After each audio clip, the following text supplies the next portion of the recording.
সুপ্রিয় বন্ধুরা, আসসালামু আলাইকুম। আজকে আমি আপনাদের শোনাবো সহিহ বুখারীর 542 নম্বর হাদিস। হযরত আয়েশা সিদ্দিকা রাদিয়াল্লাহু বলেন, রাসূলুল্লাহ সাল্লাল্লাহু আলাইহি সাল্লাম একদিন এশার নামাজ আদায় করতে দেরি করেন। দেরি দেখে হযরত ওমর রাদিয়াল্লাহু এক সময় আসসালাত আওয়াজ দিয়ে বললেন, মহিলা এবং ছোট ছেলেরা ঘুমিয়ে পড়েছে।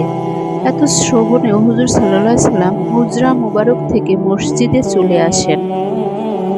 তারপর ইরশাদ করেন, তোমরা ছাড়া এ জগদাসী কেউ এতক্ষণ নামাজের জন্য অপেক্ষা করছে না।